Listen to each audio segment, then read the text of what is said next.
IPL 19వ సీజన్లో 3 play offs బెర్తులు ఖాయమైపోగా ఇక ఒక్కటే మిగిలి ఉంది. ఆ ఒక్క బెర్త్ కోసం 5 జట్లు పోటీ పడుతుండగా రేసులో కోల్కతా నైట్ రైడర్స్ కూడా నిలిచింది. ఈ సీజన్లో పడుతూ లేస్తూ సాగిన కేకేఆర్ ప్రస్తుతం పాయింట్ల పట్టికలో 8వ స్థానంలో ఉంది. ఇప్పటి వరకు 12 మ్యాచ్ల్లో 5 గెలిచిన ఆ జట్టు ఖాతాలో 11 పాయింట్లు ఉన్నాయి. మిగిలిన 2 మ్యాచ్ల్లో గెలిస్తే ఇతర జట్ల ఫలితాలు అనుకూలిస్తే కోల్కతా ప్లే ఆఫ్స్ కు చేరుకుంటుంది.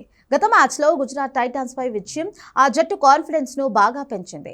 ఫిన్ Allen, Raghuvanshi, Cameron Green super form లోకి వచ్చేశారు. ఈ త్రయం చెలరేగి ఆడడంతో కేకేఆర్ అద్భుత విజయాన్ని అందుకుంది. కెప్టెన్ రహానే ఫామ్ లో లేకున్నా మిగిలిన వారు రాణిస్తుండటంతో కోల్కతాకు బ్యాటింగ్ పరంగా పెద్ద ఇబ్బంది ఏమీ లేదు. బౌలింగ్ లోనూ ఆ జట్టు నిలకడగా రాణిస్తోంది.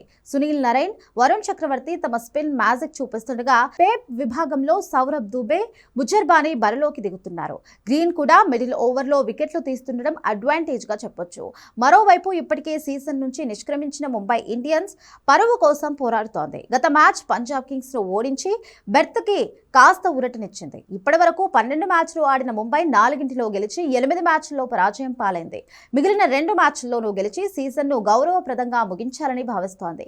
పంజాబ్ కింగ్స్ పై భారీ టార్గెట్ ను అలవోకగా ఛేదించింది. రికెల్టన్, తిలక్ వర్మ మెరుపు ఇన్నింగ్స్లతో అదరగొట్టేశారు. అయితే సూర్యకుమార్ యాదవ్ పేలవ ఫామ్ ముంబైకి ఇబ్బందిగా మారింది.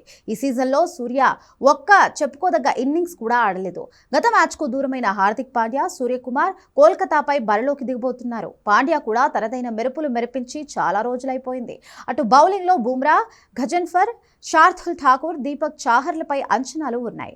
గత రికార్డులను చూస్తే ముంబైదే పై చేయిగా ఉంది.